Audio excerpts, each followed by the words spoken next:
ಕೂಡಲೇ ನೆನಪಾಗೋದು ದಪ್ಪನೆಯ ಪುಸ್ತಕಗಳು ಮತ್ತು ಕಠಿಣ ಸೂತ್ರಗಳು.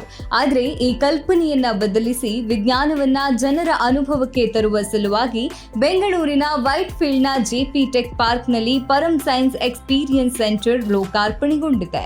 ಇನ್ಫೋಸಿಸ್ ಸಹ ಸಂಸ್ಥಾಪಕ ಕ್ರಿಸ್ ಗೋಪಾಲಕೃಷ್ಣನ್ ಹಾಗೂ ಇಸ್ರೋ ಮಾಜಿ ಅಧ್ಯಕ್ಷ ಡಾಕ್ಟರ್ ಕೆ ರಾಧಾಕೃಷ್ಣನ್ ಮುಖ್ಯ ಅತಿಥಿಯಾಗಿ ಭಾಗವಹಿಸಿ ಈ ಕೇಂದ್ರಕ್ಕೆ ಚಾಲನೆ ನೀಡಿದ್ದಾರೆ. ಪಾರ್ಸೆಕ್ ಕೇವಲ ಒಂದು ಸೈನ್ಸ್ ಮ್ಯೂಸಿಯಂ ಅಲ್ಲ, ಇದು ಅ ಲಿವಿಂಗ್ ಲ್ಯಾಬೊರೇಟರಿ. ವಿಜ್ಞಾನವನ್ನ ಕೇವಲ ನೋಡುವುದಕ್ಕಿಂತ ಹೆಚ್ಚಾಗಿ ಅದನ್ನ ಸ್ಪರ್ಶಿಸುವ, ಪ್ರಯೋಗಿಸುವ ಮತ್ತು ಆ ಮೂಲಕ ಅರ್ಥೈಸಿಕೊಳ್ಳುವ ಒಂದು ಸಂವಾದಾತ್ಮಕ ವೇದಿಕೆಯಾಗಿದೆ. ರಾಕೆಟ್ಗಳ ತತ್ವ, ಬಾಹ್ಯಾಕಾಶದ ರಹಸ್ಯಗಳು, ಕೃತಕ ಬುದ್ಧಿಮತ್ತೆ ಮತ್ತು ಭೌತಶಾಸ್ತ್ರದ ಅದ್ಭುತಗಳು ಇಲ್ಲಿ ಕಣ್ಣ ಮುಂದೆ ಜೀವಂತವಾಗುತ್ತೆ. ಕಲಿಯುವ ಆಸಕ್ತಿ ಇರುವ ಮಕ್ಕಳು, ವಿದ್ಯಾರ್ಥಿಗಳು, ಸಂಶೋಧಕರು ಮಾತ್ರ ಅಲ್ಲದೆ ಸಾಮಾನ್ಯ ನಾಗರಿಕರಿಗೂ ಇದು ಕುತೂಹಲದ ಗಣಿಯಾಗಿದೆ. ಬೆಂಗಳೂರಲ್ಲಿ Param science and cultural experience centre ಅನ್ನೋ ಹೆಸರಲ್ಲಿ ಒಂದು ಇಮ್ಮರ್ಸಿವ್ ಎಕ್ಸ್ಪೀರಿಯನ್ಸ್ ಕೊಡೋ ದೃಷ್ಟಿಯಿಂದ ಇಲ್ಲಿ ಕೆಲವು ಎಕ್ಸಿಬಿಟ್ಸ್ ಮಾಡಿದ್ವಿ. ನೀವೇ ಮಾಡಿ ನೋಡಿ ಅನ್ನೋ ಥರ ಡೂ ಇಟ್ ಯುವರ್ ಸೆಲ್ಫ್ ಮತ್ತು ಫನ್ ಫೀಲ್ಡ್ ಇರೋ ರೀತಿಯಲ್ಲಿ ನಾವು ರೂಪಿಸಿದ್ದೀವಿ.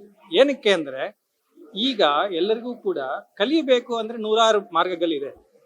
ಯೂಟ್ಯೂಬ್ ಇದೆ, ಗೂಗಲ್ ಇದೆ, ಆರ್ಟಿಫಿಷಿಯಲ್ ಇಂಟೆಲಿಜೆನ್ಸ್ ಇದೆ. ಪ್ರಶ್ನೆ ಕೇಳಿದರೆ ಉತ್ತರ ಕೊಡುತ್ತೆ, ಅದು ತುಂಬ ಸ್ಟ್ಯಾಟಿಕ್ ಆಗಿರುತ್ತೆ.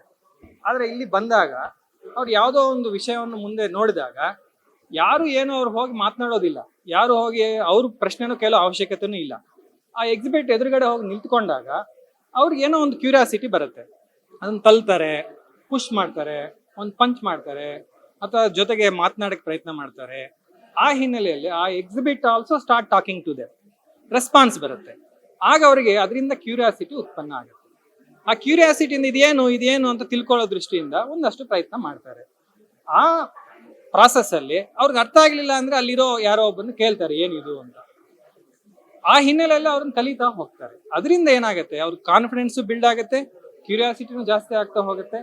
ಆ ಹಿನ್ನೆಲೆಯಲ್ಲಿ ಅವರಿಗೆ ಇದರಿಂದ ನಾನೇನು ಮಾಡ್ಬೋದು, ನನ್ನ ಜೀವನದಲ್ಲಿ ಇದು ಹೇಗೆ ಅನ್ವಯ ಮಾಡ್ಬೋದು ಅಂತ ಪರಿಸ್ಥಿತಿ ಬಂದಾಗ it will lead to some kind of ಸೃಜನಾತ್ಮಕತೆಯಿಂದ ಕ್ರಿಯೇಟಿವಿಟಿ ಶುರು ಆಗುತ್ತೆ. ಬೆಂಗಳೂರು ಈಗಾಗಲೇ ಭಾರತದ ಇನ್ನೋವೇಷನ್ ಕ್ಯಾಪಿಟಲ್ ಎಂಬ ಖ್ಯಾತಿ ಹೊಂದಿದೆ. ಈಗ ಪಾರ್ಸೆಕ್ ಸೇರ್ಪಡೆಯಿಂದಾಗಿ ನಗರದ ಜ್ಞಾನಪರ ಸಂಸ್ಕೃತಿಗೆ ಮತ್ತಷ್ಟು ಬಲ ಬಂದಿದೆ. ಸೈನ್ಸ್ ಕ್ಯಾನ್ ಬಿ ಫನ್ ಎನ್ನುವುದನ್ನ ಈ ಕೇಂದ್ರವು ಸಾಬೀತುಪಡಿಸುತ್ತಿದೆ. And I asked him about the background, and personally I'm from IIT Madras, and I was a scientist at ISRO with Dr. Radhakrishnan, who was the chief guest, so we have worked together. So that got me interested, and also actually I'm interested in something called human development.